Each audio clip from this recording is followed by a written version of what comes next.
আসসালামু আলাইকুম প্রিয় ভাইয়েরা। পাসপোর্টে তথ্য সংশোধন করলেও সিঙ্গাপুরে আপনার ওয়ার্ক পারমিট রিনিউ হবে বা আইপি হবে।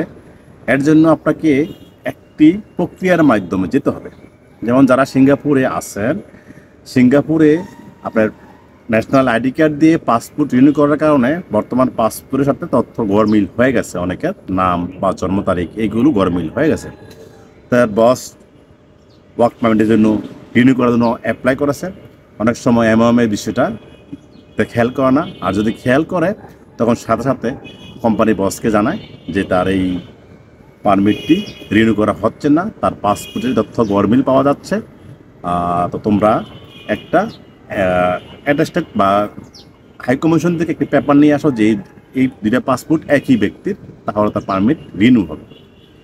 কথা বুঝেন? কিন্তু আপনারা যদি পাসপোর্টের সিঙ্গাপুর রিনিউ করছেন, পাসপোর্টের সাথে আগের পাসপোর্টের বর্তমান সেম না, ওই যে ন্যাশনাল আইডি কার্ডের রিনিউ করার কারণে এখন আপনার বস পারমিট রিনিউ করার জন্য অ্যাপ্লাই করেছে।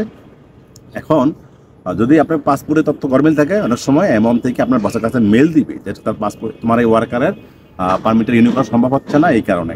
তখন আপনার বস কী করবে, যে মেলটা করছে মেলটা সহ আপনাকে দেখাইবে। আপনি এই মেলটা প্রিন্ট করে নিয়ে বাংলাদেশ হাই কমিশন সিঙ্গাপুরে যাবেন। যাওয়ার পরে যে বাংলাদেশ হাই কমিশনে যিনি পাসপোর্ট দায়িত্বে আছেন, উনি এই মেলটা দেখে আপনাকে একটি পেপার দিবে, লিখে দিবে যে হ্যাঁ অমুক নাম, এই পিন নাম্বার, এই পাসপোর্ট নাম্বার একই ব্যক্তি, আমি সত্যতা করে দিলাম, উনি সাইন মেরে দিবে। এইটা দিয়ে দিলে আপনার পারমিট রিনিউ হয়ে যাবে। আবার অনেক ভাই পাসপোর্ট রিনিউ করার পরে তথ্য গরমিল হয়েছে, এমন থেকে কিছু বললে পাসপোর্ট রিনিউ করে দিচ্ছে। যাদের নিয়ে পাসপোর্টের বয়স বা অন্য বড় ধরনের গরমিল হয়ে যায়, তাদেরকে এমন থেকে মেলটা করবে, আপনার বসের কাছে দিলে যাবেন।